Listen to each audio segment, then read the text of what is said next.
Alustame Bitcoini graafikuga ja mida ma täna tahan teile näidata, on tegelikult see, kuidas Bitcoin ja aktsiaturg on oma positiivse korrelatsiooni pööranud negatiivseks. Ja selle jaoks, et võrrelda siis Bitcoini ja aktsiaturu liikumisi, tuleb graafikule tuua aktsiaturu hind ja ma võtan selleks SP500 futuurid, New Price Scale, ja see siis katab üle kaks eraldi graafikut omavahel. Sinisega on aktsiaturg ehk S&P 500 indeks ja siis siin all on meil Bitcoini hinnagraafik. Kui ma lähen päeva ajakavale, siis me näeme tegelikult, kuidas aktsiaturg on alates aprilli algusest märtsi lõpus siis teinud päris hea tõusu. Seda ma eelmises videos ka rääkisin sellest mustrist, mis siin valmis sai. Väga paljud analüütikud kutsusid siis esile, mitte ei kutsunud esile, vaid ennustasid või prognoosisid suurt langust. Mina ei näinud tegelikult seda suurt langust või nägin seda mustrit. Jah, sa oleks võinud öelda, et siin on viielaineline viimane 5. impulss, mis lõpeb siis üles selle diagonaaliga. Aga mina nägin siis seda mustrit, ABC mustrit, mis siit tuli, peale mida siis saime järgmist tõusu. Ja endiselt ma ei ole seisukohal, et stock market on oma tippu teinud. Kuid nüüd eeldan seda, et see sama impulss, mis meil siin on, et see on mõneks ajaks läbi ja me saame siis ilmselt läbi suve, siis võib-olla läbi suvekuude saame siis siit sellist taastumist. Et ma räägin sellest hinnagraafikust natuke hiljem, aga praegu pööran siis tähelepanu krüptoturu ja aktsiaturu korrelatsioonile. Ja nagu me näeme, siis tegelikult see korrelatsioon on olnud üldjuhul positiivne, mis tähendab seda, et need varaklassid liiguvad koos üles ja alla. Näeme siit, et kui Bitcoin liigub siit üles, siis ka aktsiaturg liigub üles. Aga mingitel momentidel tegelikult, kui aktsiaturg on jäänud korrekteerima, ehk siis seesama korrektsioon, siis me näeme, et selle korrektsiooniga algas Bitcoini langus. Bitcoin tõmbas oluliselt rohkem tagasi. Ja kui nüüd see tõus, viimane tõus, mis indeksil oli, siis selle juures me näeme, et Bitcoini tõus oli suhteliselt väikene. Et see tähendab seda, et indeks edestab siis Bitcoini. Mida ma ei arva, on see, et Bitcoin võiks suures pildis kuidagi maha jääda, aga jällegi on ta oluliselt nõrgem. Ja loomulikult see tähendab seda, et kõik likviidsus, mis turule tuleb, siis suunatakse ikkagi uutesse tehnoloogiatesse ja aktsiaturgu. Et mis on siis Bitcoini point, on see, et tegelikult ta ju suurt yieldi nii-öelda või tootlust ei tekita. Et pigem on ta spekulatiivne varaklass. Aga kui me räägime aktsiate, siis aktsiad ju maksavad dividende ja suuremad investorid ootavad oma rahale siis kindlasti tootlust. Et jah, spekulatiivsed varad praegult langevad, aga mida ma tahan öelda, et see ei ole Bitcoini jaoks kindlasti lõpp, vähemalt mina arvan nii, vaid mõne hetke pärast ma siis räägin Bitcoini graafikust eraldi. Et siin on jah, see korrelatsioon mõnevõrra nagu läinud kas just negatiivseks, aga lahknenud, aga ühel momendil ma usun, et krüptoturg võtab oma järje ja liigub järgi. Aga nüüd siis vaataks selle Bitcoini graafikut lähemalt, ma võtan maha selle sama aktsiaturu graafiku siit pealt ja vaatame siis Bitcoini. Et võtame selle nädala graafiku ja olen teinud mõned erinevad videod ja rääkinud siis sellest, et eeldatavasti Bitcoin on oma põhja teinud ja me rohkem alla enam ei lähe. Aga praegune hinnagraafik siis näitab tegelikult märksa teist pilti ja kes teab siis küünlaformatsioone ehk siis millised küünlaformatsioonid hinna juures võivad tekkida, siis kui me vaatame siia nädala küünlaid, siis inglise keeles on selle punase küünla nimi on bearish engulfing, mis tähendab seda, et hind, ütleme, et selle rohelise küünla nädala hind saab siis punase küünla nädala poolt täielikult kaetud. Et ta engulfib ehk ta siis varjab selle täiesti ära. See tähendab seda, et see on väga tugev languse märk ja see on veel nädala graafikul, mis tähendab seda, et nagu näete, siis see punane küünal on oluliselt tugev ja suurem ja on kogu selle rohelise küünla siis ära varjutanud. Ja praegu selle peale me oleme saanud siis kohe järgmise nädala müüki, mis siis kinnitab seda, et see langus, mis siit nüüd hakkab, ilmselt jätkub ja me näeme siis Bitcoini hinnalangust. Jällegi see ei ole mingi katastroofiline asi, sellepärast et see langus, mis siit nüüd toimub, järelikult tahab saada siis oma järgmist faasi. Ma nüüd olen rohkem veendunud, et see langus, mis meil nüüd tuleb, ongi viimane Bitcoini ja teiste krüptotee puhul. Et küsimus on siis selles, et kuhu maale see langus võiks minna. No tegelikult meil on see toetustase on siin samas. Kui me vaatame isegi seda nädalat, mis meil siin väike punane küünal on, vaata seda sama siin, siis ma ei oleks üllatunud, kui see hind tuleks sellele tasemele. Et see on 50 000. Panen siia selle 50 000 sisse ka. Et ilmselt isegi kui see hind siia kapituleerub või nõelab sellesse alasse, siis ma ei usu, et see väga kauaks sinna jääb, sellepärast et ilmselt on siia seatud ostuorderid. Kuidas turudünaamika töötab? Point on selles, et kõik need, kes on praegult oma nii-öelda ostupositsioonid seadnud, on pannud oma stop-lossid ehk siis riskipiirid on pannud siis selle ala sisse. Siin selle ala all on väga palju stop-losse ehk siis kui hind ei lähe ülesse ja tuleb siit alla, siis need ostupositsioonid kõik sulgetakse ja see on hea võimalus siis suurematel institutsioonidel või neil, kellel on vaja likviidsust, mis tähendab siis oma positsioonide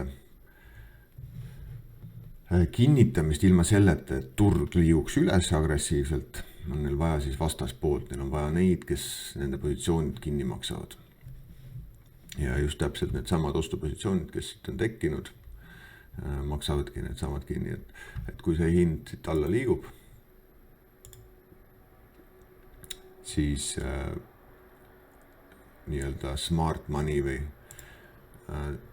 tark raha öeldakse, vahetab oma käsi ja see on minu arvates siis ala, kus siis nii-öelda smart money siis siseneb siia turgu. Selle peale me saame kindlasti näha, kui me vaatame näiteks, ma kirjutan siia Fear and Greed indeks. Me võime võtta näiteks selle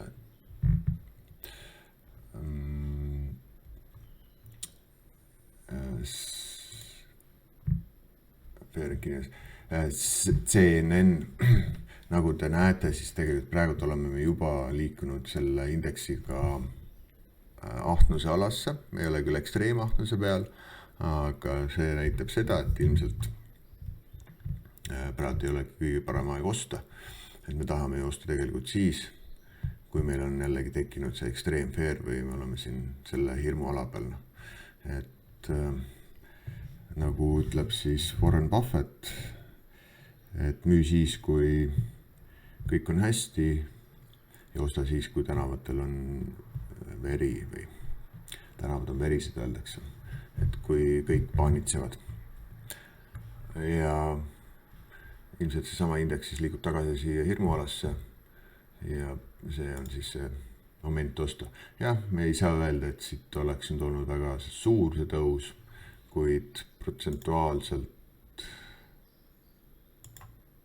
tegelikult saime 40% liikumise.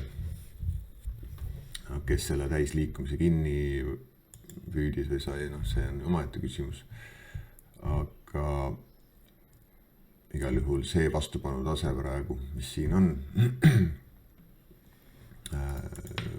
osutus siis vastupanu tasemeks ja hind sellest edasi ei liikunud. Järgmisena võiks vaadata Ethereumit. Ethereumil ma olen siis jällegi märkinud ära selle suure mustri, millest ma iga kord räägin. Ja nüüd on siis küsimus Ethereum samamoodi. Ilmselt saab oma viimase alla liikumise siit. Näeme see bearish engulfing küünal on siin ka tekkinud ja praegu liigume edasi alla. Et suuremad tsükli pöörded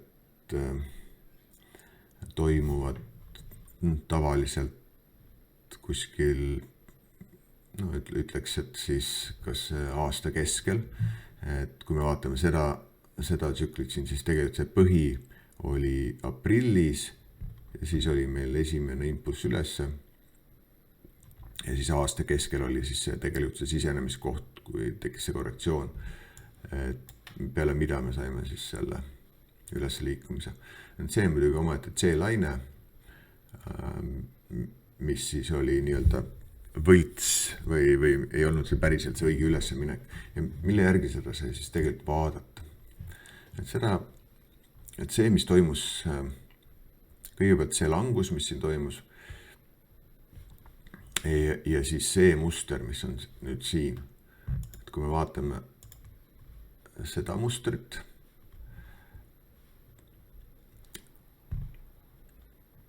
ehk siis meil on A-laine, siit on A, B ja C, B-laine ja siin on C-laine. Et siin vahel on selline päris kaua aega kestnud B-laine, peale mida siis nüüd see viimane C-laine, mis peab siis 5 laineline olema, liigub siis siia alasse ja võtab välja siit samamoodi selle likviidsuse. Kui sügavale ta võiks tulla, keegi päris täpselt ei tea seda, me võime seda prognoosida erinevate Fibonaccidega. Ütleme, et see alumine toetustase on siin, kas ta nii madalale tuleb 1000 peale, seda on raske öelda. Aga kui me tahame seda nüüd natukene tehnilisemalt vaadata, siis me peaksime analüüsima siis seda sama alla liikumist. Mis siin võib olla? Et ühendame jällegi põhjad. Vaatame, kas me saame siit tippudest sellise langeva, avaneva kolmnurga, mis siis minu jaoks tähendab siis seda, et see C-laine võibki nüüd olla selline, ma ei tea, kas seda võiks megafoniks nimetada, aga inglise keeles on the descending triangle, et siuke allaminev kolmnurk. Ja kui me kasutame Fibonacci't, siis vaatame näiteks seda esimest liikumist, nagu näha, siis see 618 laiend on siin, selle põhja peal. Siin on meil siis järgmine korrektsioon. Ja nüüd, kui me võtaksime selle sama vastu järgmise extensioni, siis see annab meile hinnaks 1300. Et 1300 võiks olla täiesti realistlik target selle languse peale, mis siit tuleb. Ja ilmselt, kui see on nüüd ABC, mis see viimane, ütleme niimoodi, et kui me liigume sellises langevas kolmnurgas, siis selle sees toimuvad lained ABC liikumistega. Et see ei ole klassikaline viielaineline impulss. Et siin on iga laine ABC, ABC, ABC. Et ütleme, ta algab võib-olla siit 1, siin on 2, siin on 3, siin on 4 ja siin on A, B, C, 5. Et selle järgi võiks jällegi hinnata seda viimast tõusu. Ehk siis siit ülevalt mõõta Fibonacciga. Me saime ainult 38%, mida nüüd võiks laiendada. Ja kui me tahame saada perfektset ABC mustrit, siis esimene impulss võiks võrduma teise impulsiga, mis tähendab seda, et ma pikendan selle impulsi ja siin me saame isegi veel oluliselt madalama hinna. Ja mis isegi tuleb mööda sellest alast. Et sellisel juhul me võime näha väga tugevat kapitulatsiooni ja Ethereumi hind võiks isegi langeda. Ta on kuskil 800 peale, 1000 ja 800 vahele. Et mis tähendab seda, et kui ma panen siia selle joone peale, siis vaatame siit tagasi. Siis me näeme siit väga minevikust, et tegelikult see sama 750, ütleme 800 on olnud toetusvastupanu tase. Näete, siin on olnud vastupanu, hind on läbi murdnud, ta on selle taseme peale nõelanud, üles liikunud, siin ta on reageerinud, vaadake seda punkti, et ma võin see joont muidugi liigutada üles alla, et ühtepidi teistpidi, aga siin selle ala peal see 800 on tegelikult selline üpriski märkimisväärne hinnatase. Et kui see hind siia alla kapituleerub mingisuguse geopoliitilise või majandusliku põhjusega, mis iganes see võiks olla, siis see valandab päris palju hirmu ja paneb kõik oluliselt kahtlema ja uudistes tuleb väga palju kõla, et asjad on halvasti ja nii edasi. Ei ole ka välistatud see, et vallandub mingi uus pandeemia või mingisugune sõda, mis siis selle katalüsaatoriks saab. Aga see, mis nüüd olema saab, seda me saame näha. Ma arvan, et see langus võiks toimuda tegelikult üpris kiiresti, sest praegu me juba näeme seda, et see hind tegelikult on murdnud alla sellest, ma vaatan, kui ma siia need jooned nüüd alla teen, siis me näeme, et tegelikult hind on murdunud ja sulgunud, päeva hind on sulgunud siis allpool seda toetustaset, mis on diagonaalne, selle mustri diagonaalne toetustase. Et see on nüüd jällegi paljudele suur märk, kes kauplevad ja spekuleerivad, et hind tahab minna madalamale ja võib tulla nagu paanika müük.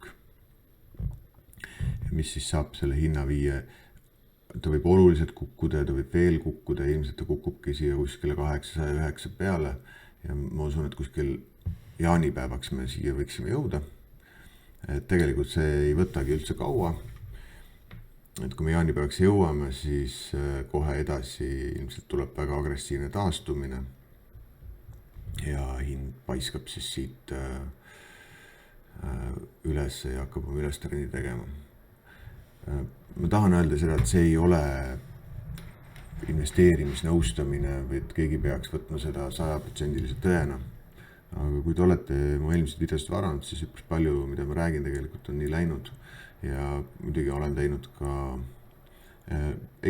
Excelikke kutsumusi või kutseid, aga päriselt öelda täpselt, mis saab, ei ole võimalik.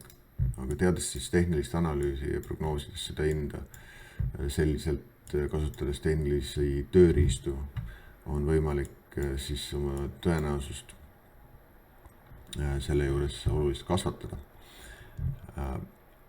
Ja suures makropildis on point selles, et kui sa tead seda tehnilist pilti ja ütleme, et sa vaatad seda suur pilti siin, siis sa tegelikult tead väga hästi, et ühel hetkel, mitte ühel hetkel, vaid tulevikus, isegi kui see hind läheb siia 800 juurde, siis see hind läheb kõrgemale kui need punktid, kui see 5000 peale seda.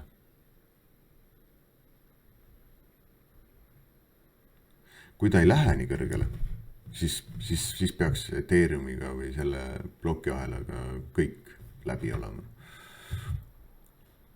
Ja siin ongi see koht, mis eraldab siis ütleme neid investeerijaid, kes investeerivad siis kuulujuttude ja uudiste põhjal, ehk siis suurem mass, ja siis need, kes vaatavad tehnilist pilti. Tehnilise pildi järgi on see graafik on väga tugev graafik. Ethereumil on väga palju institutsionaalset kapitali sees. Ja praegult on lihtsalt vaalade üks parimaid kohtasid on tegelikult Ethereumit ostana, kui see hind nüüd siit langeb. Sa ei pea ootama seda 800, aga kogu see langus, mis tuleb, on ideaalne aeg sisenemiseks. Kui sa saad selle Ethereumi kätte alla 1000 ja sa näed pärast Ethereumit, nagu ma olen öelnud ka Ethereumi sihid 12 000 miinimum, aga ma arvan seda, et see Ethereum läheb kõrgemale, sellepärast et see korrektsioon on kestnud päris kaua aega, see on kestnud aastast 2021. Me oleme liikunud küll üks suunas. Et kui see asi nüüd siit minema hakkab, ma arvan, et siis kuskil järgmise võib-olla 4 aasta jooksul ta võiks jõuda siis oma järgmisse tippu. Minu jaoks on lihtsalt küsimus see, et kui me nüüd saame siit ütleme selle ülesse mineku, et kui see on teine laine, et kas me siis, et variant võiks olla see, et me saame siit ülesse mineku, näiteks kui ma extendin seda, vaatame, toome, näiteks me saame selle 2618 ja peale mida tuleb siis see mingisugune 4. laine ABC ja siis me saame selle viimase 5. tugeva impulsi üles, mis võib viia seda hinda siis oluliselt kõrgemale, et kuidas ta täpselt välja mängib, ma ei tea, aga ütleme, et see viimane target ei ole välistatud, kui Ethereumil kuskil 85 000, mis näitab see praegult see 6,85%. Et see on nagu massiivne, oleks massiivne tõus, aga peale seda ilmselt kui me saamegi selle tõusu, et siis on selle tsükli läbi aastaks, ma arvan, et ise, et kuskil aastaks 2030 kuni 2032 võiks see juhtuda. Samal ajal siis eeldan ka aktsiaturu tippu, peale mida siis tuleb väga pikk nii-öelda korrektsioon, mis kestab ilmselt mitmeid 10 aastaid. Midagi on selles ajas ees, selles 2030. aasta ja peale seda, mis täpselt olema saab, mis on need põhjused ja nii edasi, seda on väga raske öelda. Aga kui investorid hakkavad turgudelt väljuma ja turud on tugevalt üle ostetud, siis kogu see raha, mis on nüüd siia turgudesse pandud, kui see vahetatakse kõik nii-öelda sularaha vastu või fiati vastu, see ei pea olema sularaha selles mõttes, et see võib olla ka digitaalne euro või digitaalne dollar või mis iganes, siis seda raha hakatakse kasutama reaalses majanduses. Ja ma arvan seda, et see aeg, mis siit tuleb, võib olla üks ilusamaid aegu tegelikult majanduses, kus väga palju raha liigub reaalsesse majandusse, sest sellepärast, oleme ausad tegelikult, et kui praegu toimub rahatrükk, siis kui palju sellest rahast reaalselt majandusse jõuab. Et kui riik, enamus ettevõtted ju tegelikult investeerivad oma kasumi aktsiaturgu, et see on kõige mõistlikum, et kes paneb krüptosse, kes paneb aktsiaturgu, aga point on selles, et sa ei jäta oma kasumit ju lihtsalt arvele, siis inflatsioon sööb selle ära.